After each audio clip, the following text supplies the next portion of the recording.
Kadapa RK Nagar నాది. Kadapa RK Nagar sir. నా పరిస్థితి హార్ట్, షుగర్, బీపీ ఉంది. ఎండకు పోతా పోతా దారిని నిలబడిపోతే చాలా కష్టం. నా ఉండే వస్తువులు చూడండి, అన్నీ నేను గవర్నమెంట్ ద్వారా తెచ్చుకుంటాను. నా పుస్తకంలో నా పరిస్థితి బాగలేదు. నర్సలేని కాళ్ళు వణుకుతాయి సార్. నాకు కోడిపిల్ల పడినట్ట తుబుక్కని పడతా దారిలో. బుడ్డాపల్లిలో పోయి అడగండి, 2 మాటలు కింది పడినానో లేదో నేను ఈరోజు కాలా తట్టుకొని. ఏ ప్రభుత్వం ఇట్లా చేయలేదు సార్. మీరు చేసుకోండి, ఓట్లు అడిగి వేయించుకోండి. ఇట్లా చేసేది పద్ధతి కాదు. మీకు ఈ చంద్రబాబు నాయుడు పాలన ఇంత ముందుగా చూసినాను, కానీ 15 ఏళ్ళ నుండి ఇంత దిగజారే మనిషికి ఎక్కడ చూలే ప్రపంచంలో నేను. ఎందుకంటే నువ్వు అడుగు, ఓట్లు ధర్మంగా అడిగి వేయించుకో, అదొక రీజన్ ఉంటుంది. కానీ ఇది ఏంది సార్, మాట వాళ్ళ ముసలి వాళ్ళకి అవరే పోయి వారంటీలకు ఇచ్చి రానిలే, ఏదో 2 ఓట్లు నాకు పడతాయి కదా అనే కథనం వస్తుంది. ఇట్లయితే కన్నా ఉండే దరిద్రం పోతుంది. ఇంకా ఈయనకి ఇది నాకు తెలిసిన కాటికి మీరు ఏమని అనుకోండి సార్. నేను నర్సలేను సార్, మన కాలు వణుకుతాండా, చూసాక మంచి బాగుండా.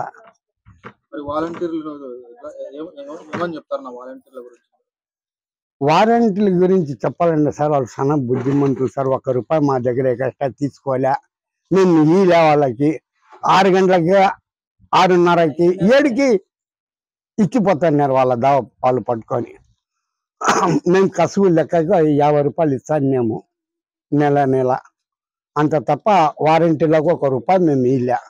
ఏంటికి వాళ్ళకి మా ఈ రంజాన్ నెలలో వాళ్ళకి చెప్తే మాకు దేవుడు ఒప్పడు.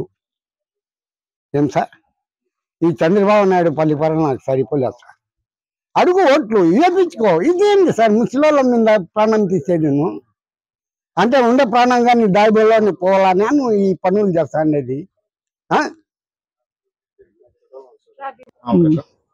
మాది ఆర్కే నగర్ కడప సార్. మా ఇంటి ఆయనకు పింఛని నెల వాలంటీర్లు తెచ్చిస్తున్నారు.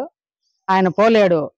సచివాలయానికి రాండి, చంద్రబాబు నాయుడు వచ్చి వాలంటీర్లను తీసేస్తాము, మీరు సచివాలయానికి పోండి అంటే ముస్లిం ముత్క పోలేరు సార్. చాలా దూరం ఈ ఎండలకు. అసలు మా ఇంటి ఆయన ఇంట్లోంచి బయటకే పోలేడు. 6 గంటలకే మాకు వాకిలి కొట్టి మేము పండుకొనే తెచ్చి ఇస్తున్నారు వాలంటీర్లు. ఇప్పుడు వాళ్ళని తీసేసి సస్పెండ్ చేస్తాము, మీరు యాడికన్నా తెచ్చుకోండి, మేము వాలంటీర్లను తీసేస్తామంటే అదేం న్యాయం కాదు సార్. మీరు అట్లా చేయకూడదు. వాలంటీర్లు ఏం తప్పు చేసినారు సార్? వాళ్ళు నెల మాకు పింఛన్ తెచ్చిస్తున్నారు. వాళ్ళు ఇంతవరకు మేము 1 రూపాయి కూడా ఇచ్చిందిలే వాళ్ళకు. వాళ్ళు మాకు బాగా చేస్తున్నారు. వాళ్ళని తీసేసి వాలంటీర్లు వద్దు, మీరు సచివాలయానికి పోండి అంటే మేము సచివాలయానికి పొద్దు పోతాం. వాళ్ళు కాదంటారు, మళ్ళా మరుసనాడు రమ్మంటారు. అట్లా ఎన్నిసార్లు పోవాలి సార్? ఎంత జనం ఉంటారు? ఎంతమంది కానీ ఇస్తారు సార్ వాలంటీర్లు? వాళ్ళు కాక సచివాలయంలో ఆడ కొట్లాడుకొని ముస్లిం ఉతకపోయి అన్నము నీళ్లు లేక ఎండలకు పడిపోతే కష్టం అదే సార్. అట్లా చేయడం చంద్రబాబు నాయుడు తప్పు కదా. అది లేకుండా వాలంటీర్లే వచ్చి మాకు పింఛన్ ఇచ్చేట్టుగా ఏర్పాటు చేయండి సార్, అది బాగుంటది. అదే పేదవాళ్ళ కడుపు కొట్టావు చంద్రబాబు నాయుడు. నువ్వు కావాలంటే వాళ్ళని కూడా పెట్టుకో, వాలంటీర్లను కూడా. నువ్వు వచ్చి నేను వాలంటీర్లను తీసేస్తా అని అందరినీ బీద వాళ్ళ నోరు కొట్టకూడదు. నువ్వు కావాలంటే ఓట్లు అడిగి వేయించుకో. నీ అభిమానం ఉంటే నీకు వేస్తారు, ఎవరు అభిమానం ఉంటే వాళ్ళకి వేస్తారు. ఇది చేయడం చాలా తప్పు సార్. చంద్రబాబు నాయుడు క్షమించి మాకు అందరికీ మేలు చేసి వాలంటీర్లను వచ్చి మా ఇళ్ళకాడ ఇచ్చాడుగా చూడండి. ఎలా ఉంది జగన్మోహన్ రెడ్డి గారి ప్రభుత్వం?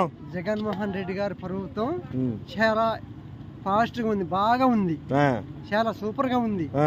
అన్ని ఏది కావాలన్నా గానీ మనకి మంచిగా ఫిక్స్ చేస్తున్నాడు జగన్మోహన్ రెడ్డి. మరి రెడ్డిగా అది చంద్రబాబు నాయుడు, పవన్ కళ్యాణ్ ఏమి ఇవ్వలేదు. మేము ఓడిస్తాం జగన్ అంటున్నారు. ఎవరు ఓడిచి వాళ్ళ తరం కాదు, వాళ్ళ తరం ఏం కాదు. అది ఇది మన తరం. జగన్ అన్న మన ఫిక్స్, మన తమ్ముడు.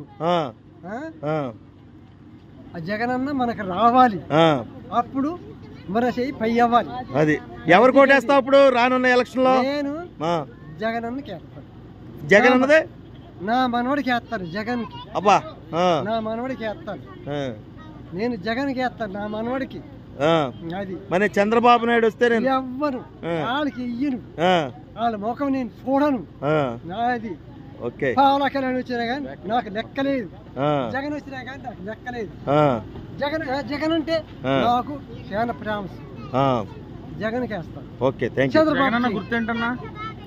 జగనన్న గుర్తు ఫ్యాన్. ఓకే